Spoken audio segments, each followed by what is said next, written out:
Welcome to Center Stage Podcast, and this edition is channeled towards International Women's Day. The theme for this year's International Women's Day is Accelerating Action. And I have with me today in the studio two delectable guests. And of course, I'm your host, Auntie Funke.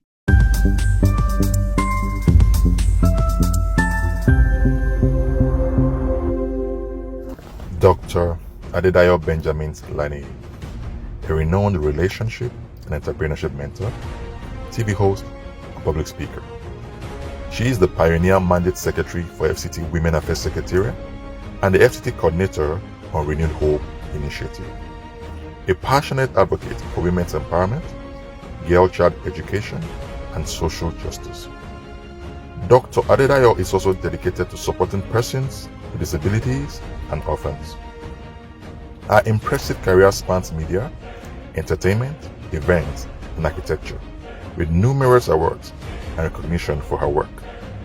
Please join us in welcoming the incomparable Auntie D. Hansatu Adebite, a dynamic force in leadership, advocacy, and social impact, with over 2 decades of experience in the non-profit private sectors. She has mastered the art of driving transformative initiatives.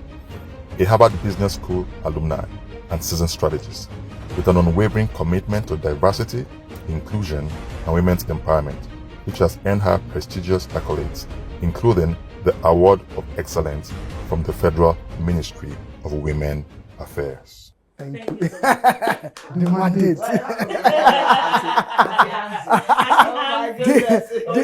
This is our mandate, yes. And she is our Auntie Funke. I don't know. I'm wondering, how do we get to all this auntie thing? Cultural perceptions are so powerful. But I'll tell you the story of how I got to Auntie Funke later. That today is going to take forever. I'll start with Auntie G. We are talking about accelerating action. And what I love about both of you is you are both passionate about women, be putting women in the spotlight, fighting for social justice, and just making sure that women are taking that pride of place in all that they do. So, Auntie D, what inspired your career path and your commitment towards women's empowerment? What's the inspiration behind all the wonderful work you do? Becoming the best ultimate expression of me in spite of the very significant challenges and experiences that have contended with my emerging the best ultimate self. I'll be sincere with you. It's been a place of the personal fight and to the place of now seeing that what my experience has taught me is to raise others like me, to raise others to go beyond borders, to go beyond limitations, just to encourage them, to build courage. That's why I say for me, courage more than confidence. Let courage build your confidence, because when you keep saying I'm going to be confident, something's going to come that's going to, just shake the confidence or just put a nail in it and like a wheel, you just burst your tire. But with courage, you find the next strength, that strength to take the next step. So really, you ask me a question, I don't know. Henry Thoreau says, if one advances confidently in the direction of his dreams, her dreams, and strives, gives everything to live the life, to create a lifestyle, happiness, the life they have imagined. There must be something you're imagining. It's not just dreaming, but keep reimagining, creating those images that powerfully drive you, preserve you, make you get up again. Where you gave up, make you get up. You advance confidently in the direction of your dreams and strive to live the life you have imagined. You will meet with success unexpected success in common hours. This, you don't even arrive where you say, oh, I've arrived. You're still on a journey. We actually arrived. That's another conversation. So, but the truth is, as we are on that journey, you begin to discover as you recover yourself. You begin to discover capacities, abilities, resilience, joy in the face of great fear. You become a builder of hope for others who have come to a hopeless place. And then in that, you find recovery from your own hopeless place. Look, I'm going to ask Hansa to pick up from something she said. So she talked about courage versus confidence and discovering to recover. How does that resonate with you? I think for me, maybe I'll just go a bit personal. One of the things that strongly influenced my drive when it comes to my passion for women and just seeing women achieve something is just watching my mother while we were growing up. Of course, my mother was a single woman and she trained the four of us up to university level alone. And I just watched a lot of the things she did. So I could see courage. I could see she was knocked down so many times. I could see her pick up herself to, just confidently just continue what she needed to do, just to make sure that we were fed, we were educated, and so on and so forth. But one of the things that I felt she didn't really have was a good support system. I felt, especially in those days, single women were looked at with a certain sort of disdain. So I think just watching her always trying to prove herself, always trying to fight for her right, and so on and so forth, I think that for me was one of the things that made me say I must be someone that supports other women. But that's why I'm very big on networks. I believe so much in networks that support women on their journey to whatever progressive path they have chosen for themselves. So I think that's just one of the things that really drives me in my thought. Thank you so much, Henry, your mom. Yeah, we do celebrate her. And I can hear from both of you, something that is really common and it also resonates with me is building the next generation. Building the next generation. In terms of challenges, I know climbing up this ladder or coming on this journey, emerging to be sure that we can arrive at a point. There must have been one or two challenges that almost made you stop in your tracks and say, Mi Oshemo, I'm tired. I'm not even sure I can progress. Auntie D, do you want to share one? Just one. Just one. Like really. But let me say something before while she's thinking about that one. The first time I saw Auntie D was many, many years ago. She held the mic at an event and I'm like, and when she spoke and the English came out, I said, wow. When I grow up, I want to be like this woman. The confidence, the English, the poise, Exactly. The packaging. The packaging. Even without saying anything, Auntie D, a lot of us are already looking up to you. But, you are here today because those challenges stood in your way, but you did not allow them to bring you down. Do you want to share one? Maybe someone listening on this podcast is at that crossroad and is about to say, I'm not doing again. All right. So this was how many years ago that you saw me? That I saw you. 2006. 2006. That 2006. Between 2000 and somebody, almost 19 years. That's almost 19 to 20 years. Yes. So what I'll tell you, all that you saw is now looking at you, who's out there looking at me and waiting for that answer. And I'm saying, I'm in that place too. You see, I pivoted so many, but I won't say so many times, but a significant enough number of times from where you saw me to where I am now. And I'm clearly still on a journey. This was never the agenda, aspiration, ambition. No. I found myself where I found myself by the default of how I've just continued to evolve. Organically, sincerely, purposefully, and then with that courage and audacity of becoming the best ultimate version. And so it's like And so I didn't wake up one day and say, yes, I'm going to run for Senate. I'm going into politics. But it came to me like a conversation, a personal conversation with a conviction in the place of faith. And I found myself yielding to it and saying, okay. And I did run. And then I found out in it, you had, as a woman in the political sway, to learn to run and not run away. Even if you don't win an election, you don't lose your direction. You may have lost an election in terms of a position you were running for, but never lose your conviction. The conviction is what preserves the pedigree, the dignity of the direction in which you are going, the purpose. And that purposefulness was what regenerated in me the strength to keep on keeping on. So if I lost an election for personal gain or personal position, I found the grace, the courage to engage the next stage of the campaign, which was to campaign for my principal. And I did. And I did that against the more popular Tide and Swim. And both in terms of my faith, my religion, both in terms of my my placements, in terms of the geopolitics where I was. And I did that.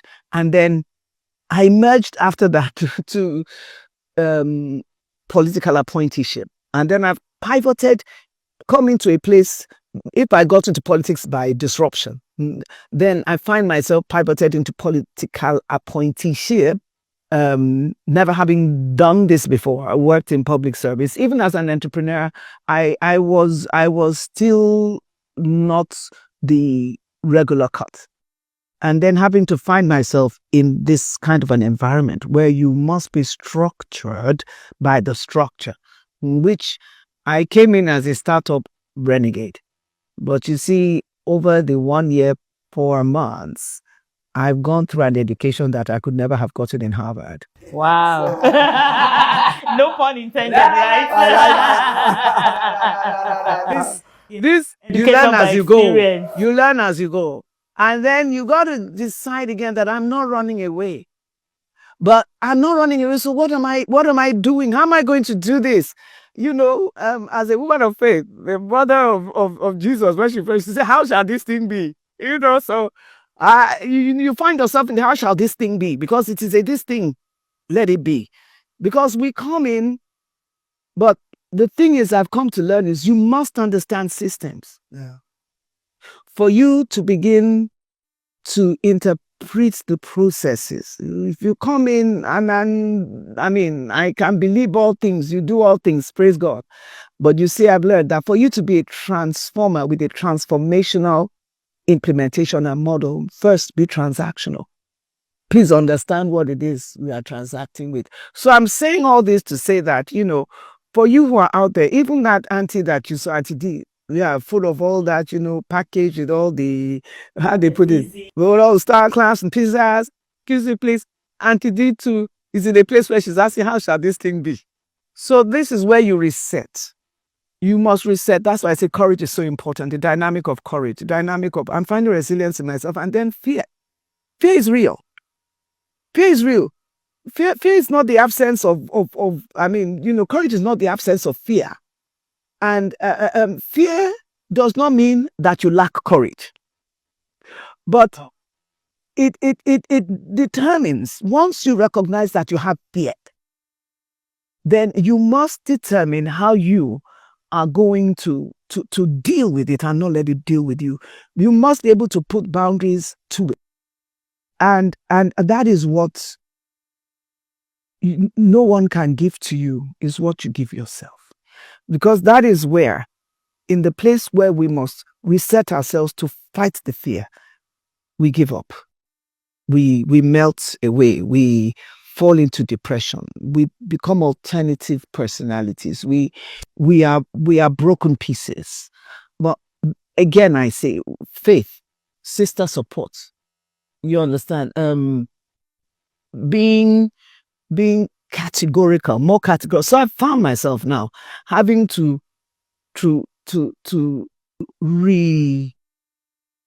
re-personify, my person, and understand that I mustn't allow someone else's projection of failure. There's so many things you hear, so many nasty things you hear about yourself that make you wonder that, hello, you understand? There's the imposter syndrome that makes you wonder, all these things.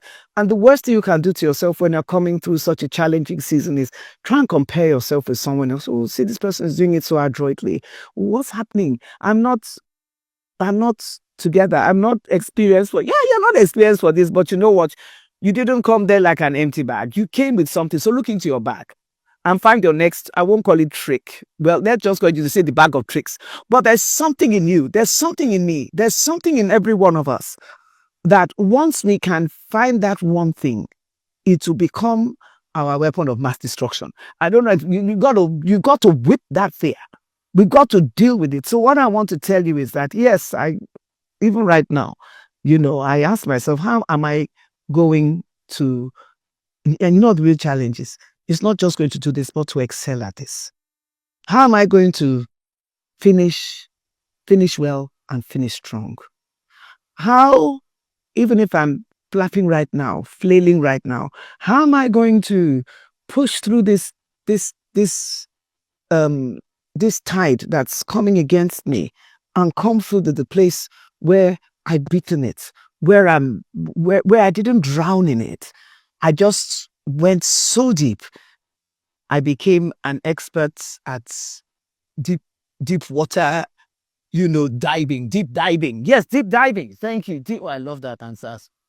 I became, yes, because you must do the deep dive. We must do the deep dive. We must find it because it's, it's the reality. And whatever the mental crisis may be and everything, I just want to encourage you. You are going through to come through.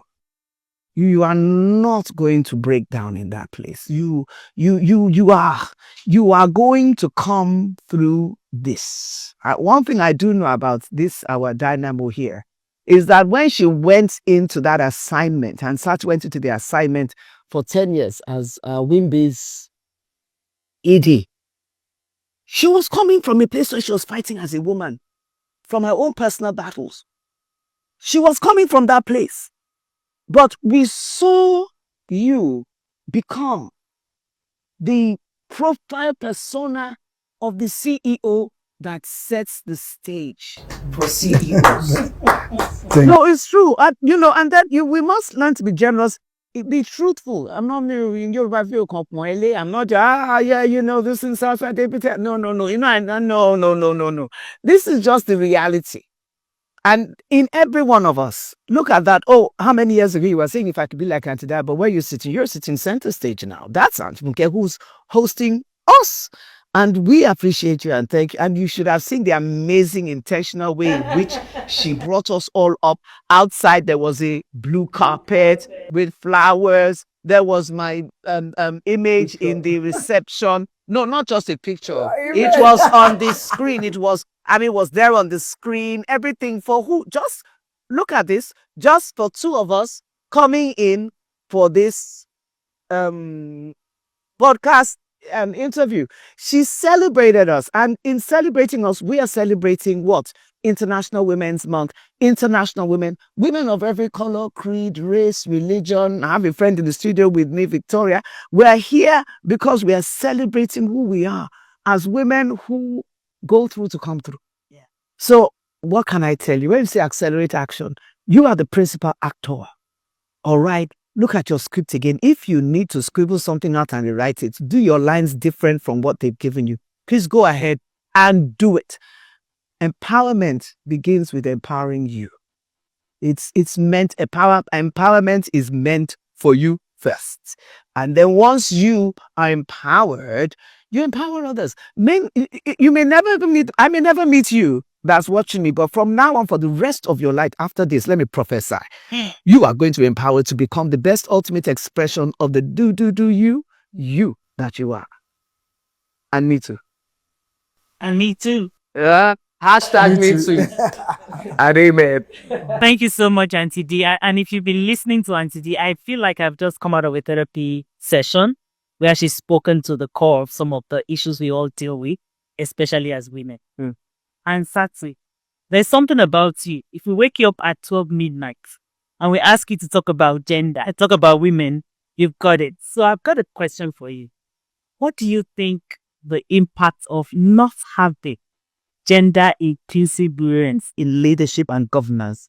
What's the impact? And I hope we won't stay here for the whole day. No. We don't lie. We'll take the next lecture. Let me just mention three.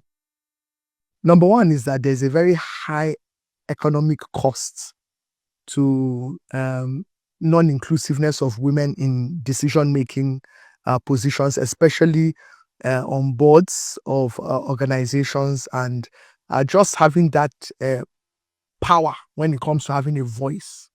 The reason is because when you look at our population, we're over 200 million, and technically about 49% of that, so that's over 100 million women. So that's one. When you look at the research that the Nigerian Bureau for Statistics did in 2022, they established that 70% of Nigerians are multidimensionally poor. That translates into 133 million Nigerians. And of that population, the highest demography are women. And so what that automatically says to us is that we have a poor society and women are worse hit. One of the reasons that happens is because of that absence of strong, inclusive voices on decision-making tables. And I believe that that is one of the things that has worked against not Nigeria, but Africa as a whole. Because women by nature, when they're on decision-making tables, and I'm sure the mandate secretary also experiences it, they're not thinking about themselves alone.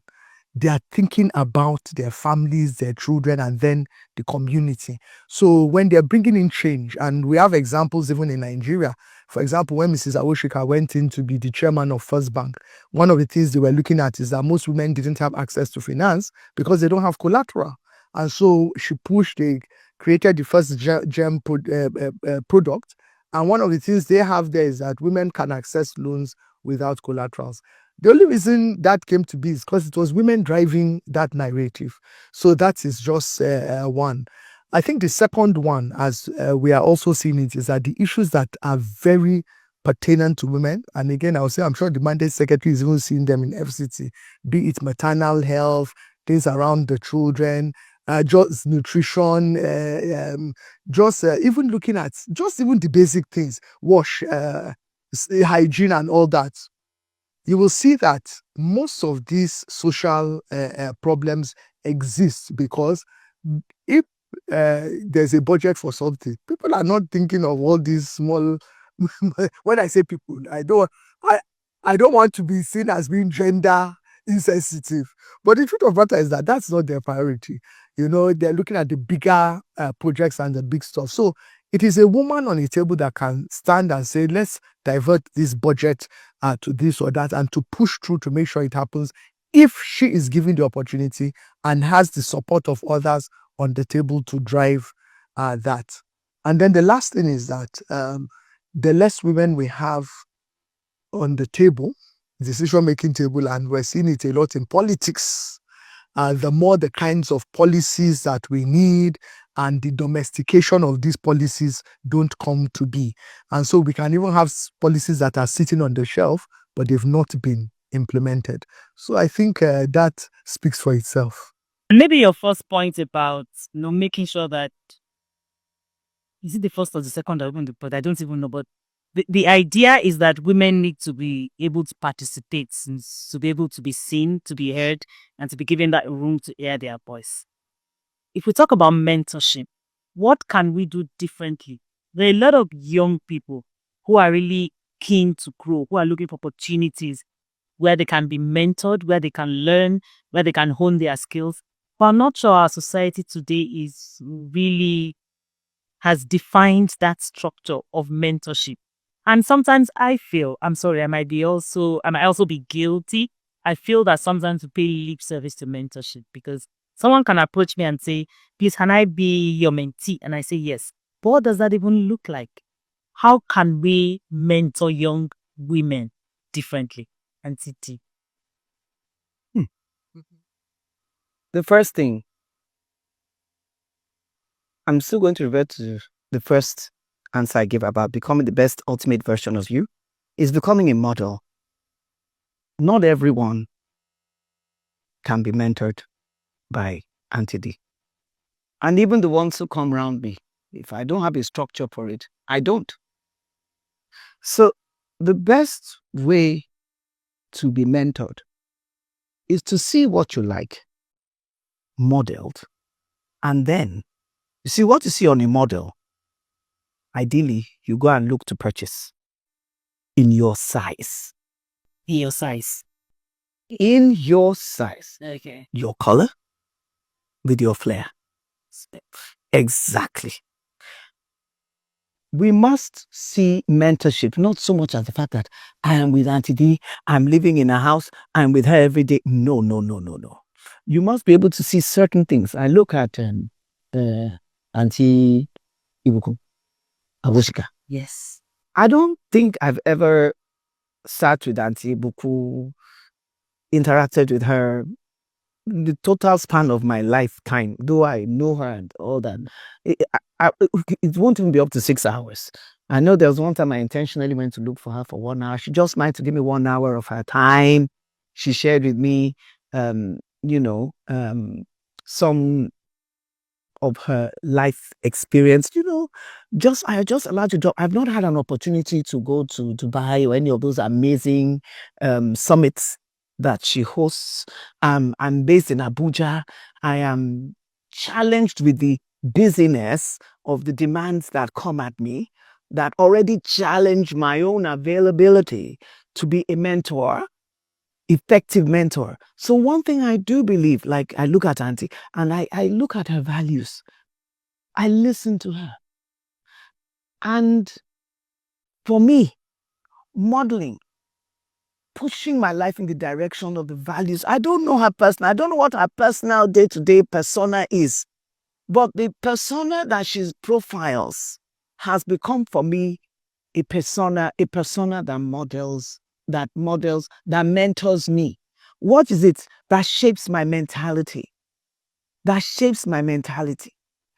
Now, in becoming an understudy of someone in a more deliberate fashion, then you must be willing to serve.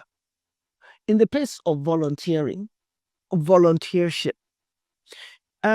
so that you manage your expectations and you do not place a demand on the perceived mentor in such a way that it tilts your perception of that person. And from being a mentor, you see them as a tormentor, somebody who does, you just don't see, you cut the value down. So sometimes that place of being more of a myth, well, not a myth, you rather than being demystified and working with the model, become the model. Do you understand? And then when you have the opportunity to mentor from a position of integrity. You may only be in my life for a day or a year or a month. But even if things go south, may there be an integrity that you will always be able to refer to. That you were able to deliver in such and such a way. Nobody, I'm not perfect. We're not perfect. No, if you are looking for perfection and looking for a mentor, please stop looking. You will not find that person. But if you are looking to be invested in from the person's values, in the first place, what attracted you to them? If it was the outward, you went for, I don't know, it's that superfluous context. So you've got to, before you become an understudy, study what you want to understudy. Study. Do you have the time? Do and now look around them. What do you see their strengths to be and their weaknesses? And you don't go to a mentor just to receive of their strength, but to serve their weakness. Because they need you more than they may ever be able to tell you. They need you. Never thought about Yeah. it like that. They need you more than you. You understand? Probably they can't tell you that all the time. In fact, they may never tell you that. They may be too vulnerable even. Did you see people come to you and they just see all together put out? Really? Excuse? It's also packaged. You understand? I'm not that techie, but yes, I'm a content person. Want to be able to do. What do you think has taken me so long to hop onto LinkedIn and get onto all that and everything and do all that? Because I'm still hesitant. How do you do that? How do I make sure? How do I follow this up? I haven't even sorted out following my own, networking base, just doing WhatsApp, not to talk of getting. And when you are vulnerable, you are vulnerable. Yeah. So if you can, you are there to also serve by helping a mentor. Helping a sister out. Yes, it's the mentees, but help your sister out too. You understand? So we do peer mentorship. You can do mentorship the other way. You can do mentorship for someone who's older than you. Do you understand? By giving them the respect and the space. So mentorship, what were you saying, can be challenged by the fact that you think there's more lip service to it. Many times it is what it is because even the one you look to has not been trained. Who is a trained parent? No, who was trained to be a parent? Where's the curriculum? Who was trained in marriage before they got married? This is something you have to organically develop, give yourself to, lean into, and begin to shape and give. And the more you look at it, prune, and keep working on that. I'm still praying that I come to those years. You understand?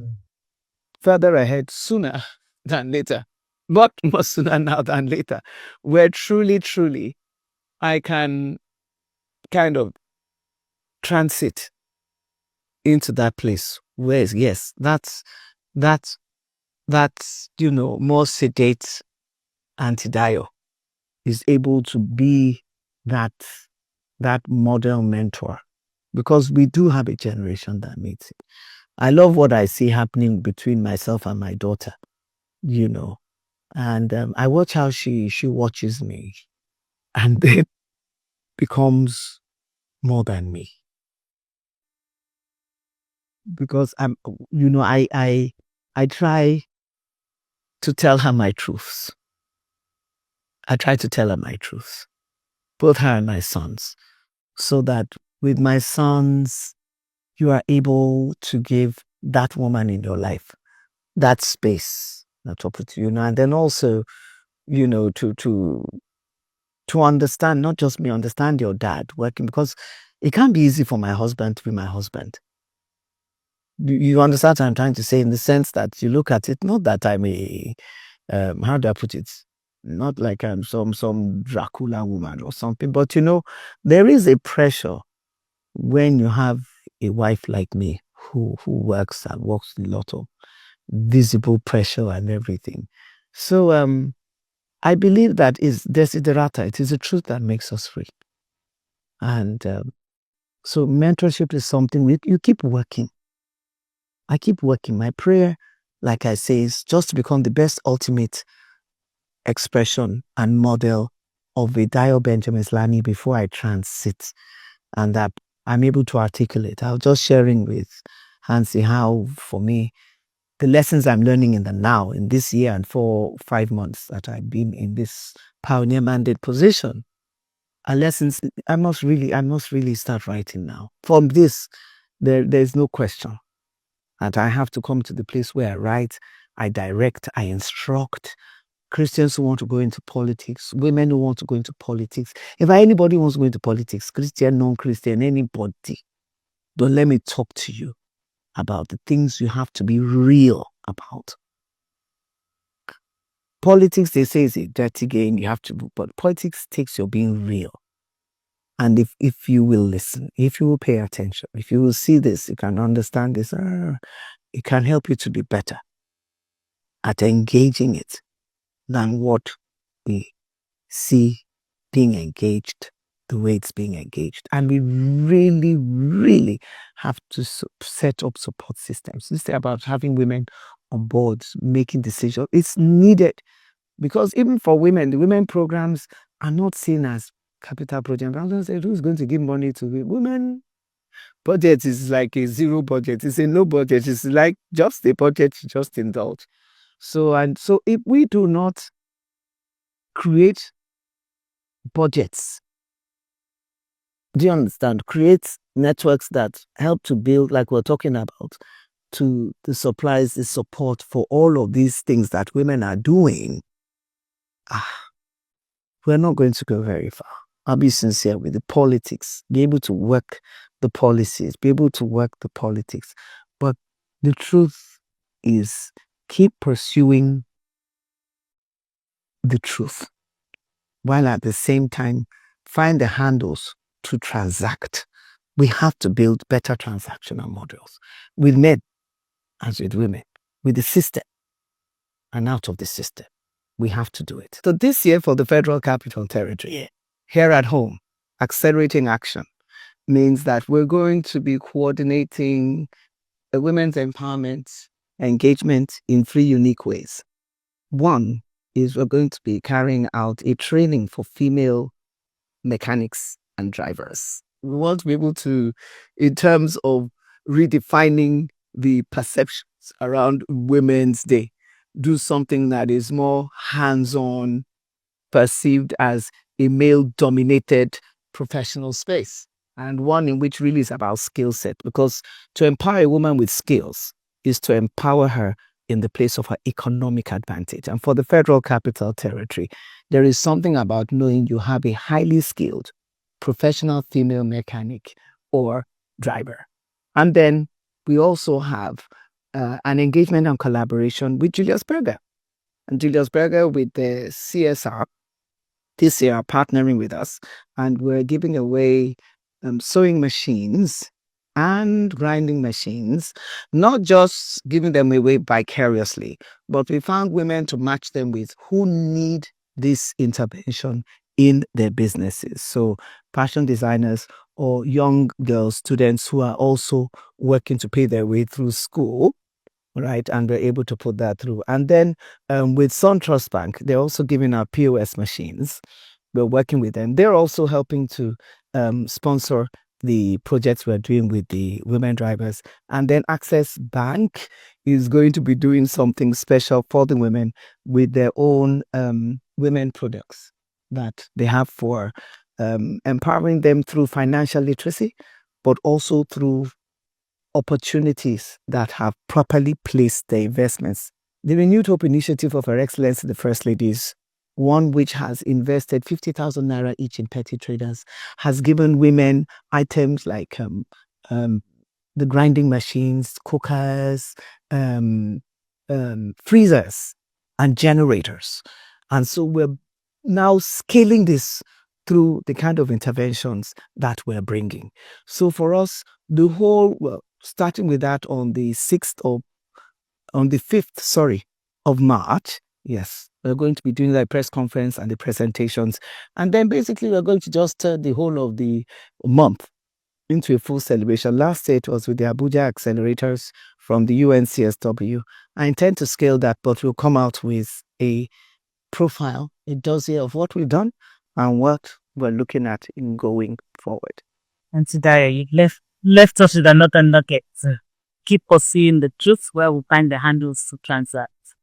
That's really deep, and thank you so much. Auntie Hansi. I'm Hansi.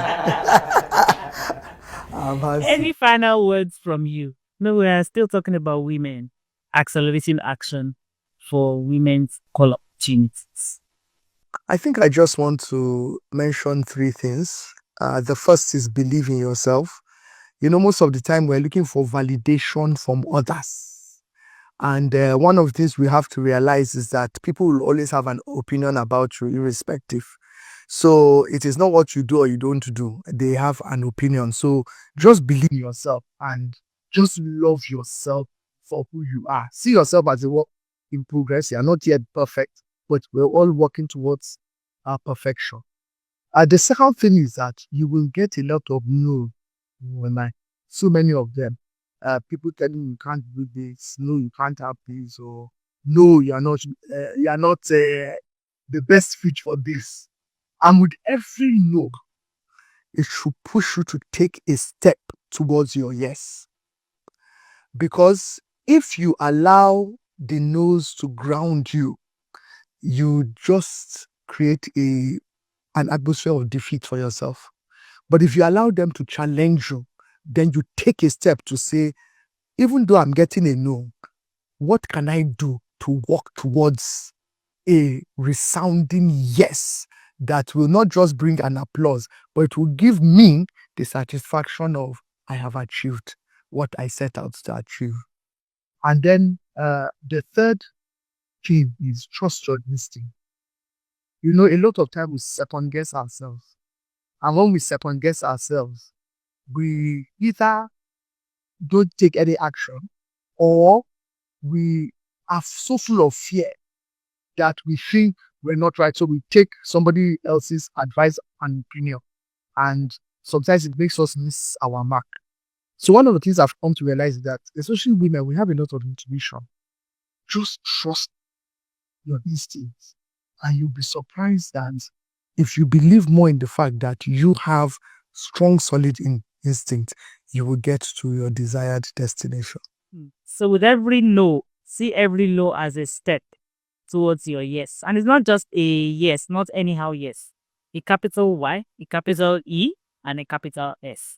And a lot of us today, we've come to where we are, having the opportunities and the boldness and the courage and the confidence to overcome obstacles. So what are you waiting for? So once more, join me to appreciate the mandate secretary. The mandate. The mandate.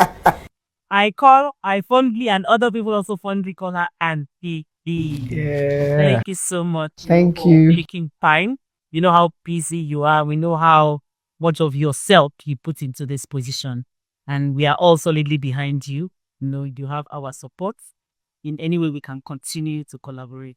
Auntie Hansi. Hansi. I've implicated We have not crossed over. You're not there yet. You are not there yet. But thank you so much. You and I know the circumstances leading up to this. I really want to appreciate you for your genuine commitment, to supporting women and for just showing up. And this podcast, I think, so far, maybe it's the best in the series that we've had. Thank you so much.